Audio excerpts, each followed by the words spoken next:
Je suis très heureux de tout ce qui s'est passé. Non, mais c'est un bilan très positif. On est très heureux. Moi, je suis très heureux de toute l'évolution qu'a eu Manu, de tout ce qu'il a vécu, tout ce qu'il a, là où il a progressé humainement, toutes les facettes qu'on a vues de lui, etc. Donc, un bilan très très positif. Voilà ce que je peux dire.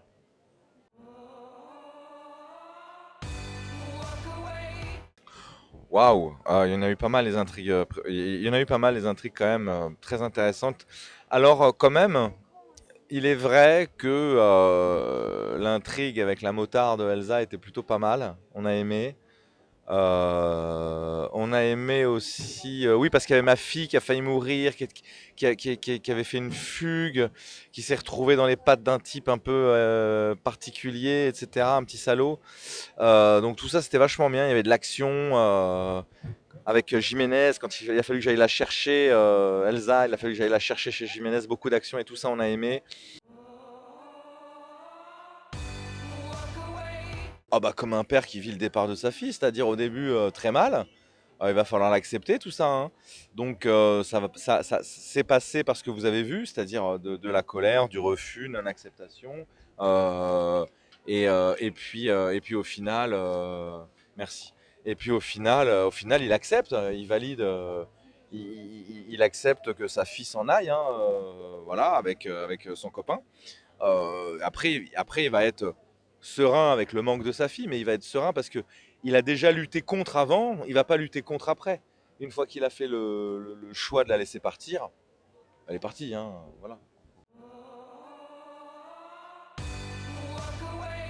Le plus grand défi, ça a été de faire un personnage rond dans le sens qui soit fort mais qui soit aussi doux, qui soit sensible, où il y ait du drame, de l'humour, mais qui ait aussi de l'action, qu'on ait la possibilité d'avoir un personnage aussi très humain. Pour pas en faire un flic complètement rigide, ce qu'il aurait pu être au début. Voilà, quelqu'un d'humain qui fait son taf, qui a aussi ses histoires de famille, ses histoires de vie, mais qui est aussi capable de mettre des coups de poing comme il est capable de chialer quoi, sur des choses, qui est touché par des événements, d'en faire un. Essayer en tout cas de faire un homme complet, puisqu'on n'est pas une seule couleur, pour moi on est plein de couleurs, donc essayer de lui donner un maximum de couleurs à ce personnage. Voilà, un défi que je m'étais donné. Le rendre très humain pour qu'il plaise aussi, qu'il plaise au public. Et là-dessus, on a un petit peu gagné. Je dis on parce que c'est un travail d'équipe. On a gagné parce que Manu est un personnage qui, on s'en rend compte, qui plaît beaucoup. Et je pense que c'est parce qu'il est humain. Il a des qualités, mais il a des défauts aussi. On l'a vu faire n'importe quoi. On l'a vu fragile, comme on l'a vu fort. Il y a tout ça en fait. Tout ça, c'était un défi à mettre en place. Ouais. Peut-être des enfants, des ados, pour qui Manu représentait un peu le héros. Et je dis des enfants et des ados qui étaient qui étaient malades, pas peut-être, mais qui étaient malades, que j'ai visités, ça m'a beaucoup touché. Euh, voilà, des personnes qui m'ont dit que ça leur redonnait, que Manu leur donnait la force d'aller de l'avant, tout ça. C'est des choses que je comprends pas, moi. À titre personnel, je ne le comprends pas. Parce que j'ai jamais été fan je comprends pas trop ça. Je comprends pas trop ici non plus. Mais, que des gamins qui pourraient être mes gamins, euh, avec des troubles importants, hein, des hospitalisations ou des jeunes qui savent plus trouver leurs repères, qui n'ont pas de problème et qui n'ont pas de repères, eh bien, l'avoir de la volonté, de la discipline, ils savent que je le fais dans ma vie, mais par la pratique des arts martiaux, des sports de combat, une certaine discipline de vie et tout, et ben c'est un exemple, c'est cette exemplarité en fait, et donc ça me touche beaucoup déjà, et ça me force à être davantage exemplaire par rapport à tous ces jeunes, par exemple. Voilà. Après, évidemment, des mamies qui vont me dire, moi, c'est comme mon petit-fils, des choses comme ça me touche. Mais bon, je pense plutôt à ces enfants parce que j'ai passé du temps avec ces enfants-là. Un en particulier avec qui j'ai vu ses parents, on s'est vu toute une après-midi. Et à chaque fois, ça a été pour le motiver, à qu'il soit fort, à qu'il combatte sa maladie, qui est une maladie lourde. Et des fois, il me fait signe, il me dit je suis fort, je me lève, je fais ci, je fais ça. Bah, moi, il y a des trucs de gagner là. Moi, bon, j'ai l'impression de faire quelque chose, quoi. Voilà. ou bien sûr, enfin, j'en ai tourné d'autres là dernièrement. J'étais sur le Code saison 2, réalisé par Bénédicte Delmas. Je faisais le guest principal d'un épisode sur un personnage qui n'a rien à voir, un mec sur le fil qui a perdu toute sa virilité et qui va la retrouver en devenant un vengeur, en devenant un mec, une victime qui ne va plus l'être. Donc c'était un contre-emploi pour moi, dans le sens où c'est un mec qui a pris il est artisan, il a pris 3 ans de prison à tort pour un chantier qui s'est mal passé. Il était sous-traitant et le gros patron, lui, il a rien eu, mais lui, il a pris. Et déjà son couple, il est un peu foutu, quoi, parce que 3 ans de prison, c'est pas rien. Et quand il ressort, il se fait agresser devant les yeux de sa femme, il peut rien faire, il sait rien faire, il se fait agresser.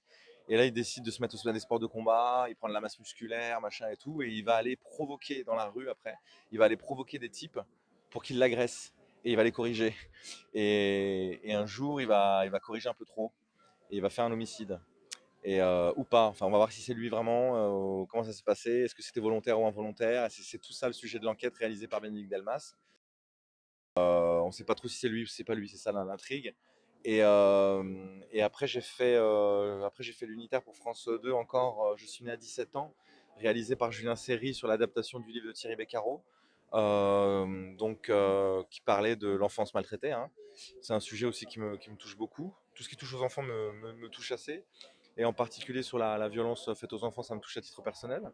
C'est quelque chose que je connais, et donc on en a parlé avec Thierry Beccaro, et j'ai lu le livre, bon, bref, et j'ai joué son de Thierry Beccaro dans les années 70-80, donc une transformation physique complète. Je peux vous montrer les photos après, c'est assez, j'ai une moustache, une perruque, je suis changé, italien des années 70, avec des vêtements années 70-80, on a fait un vrai, comme un film d'époque années 70.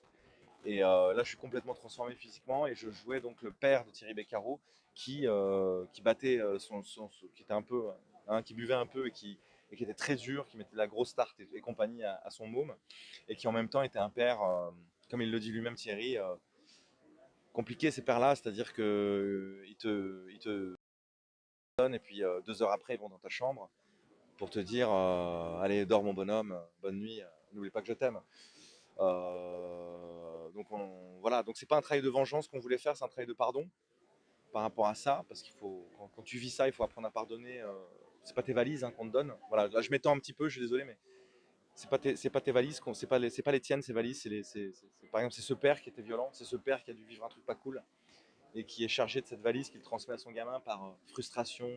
Là, en l'occurrence, c'était un père par manque de réussite, de jalousie vis-à-vis de sa femme, qui était militaire et qui était une très belle femme. Et voilà, et puis un fils où il lui demande le maximum, quoi, soit meilleur en classe, soit le premier, soit c'est jamais suffisant, c'est pas 8 sur 10 qu'il faut, c'est 10 sur 10. Et l'alcool aidant, et bah, les baffes partent lourdement. Et donc on a joué ça. C'est pour début 2023. Et ensuite, j'ai fait un court métrage là, au mois d'août pour France Télévisions Studio. Il y a eu un appel d'offres qui a été fait sur 45 courts métrages. Il y en a eu 4 de sélectionnés, dont celui-ci, réalisé par Yannick Nu au Baumette, de lourde peine. Il sort d'une lourde peine.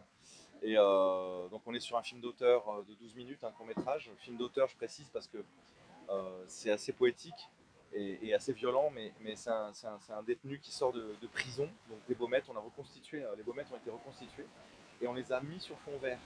Donc tous les graphes qu'il y avait au mur sont des vrais graphes, des vraies inscriptions à la cellule, sont des inscriptions qui étaient vraiment aux Baumettes. Parce que c'est tout un truc par rapport à l'écriture. Donc quand on dit que les quotidiennes ne permettent pas de faire des choses, non, il y a toujours moyen de faire des choses. Donc là, je le dis aussi.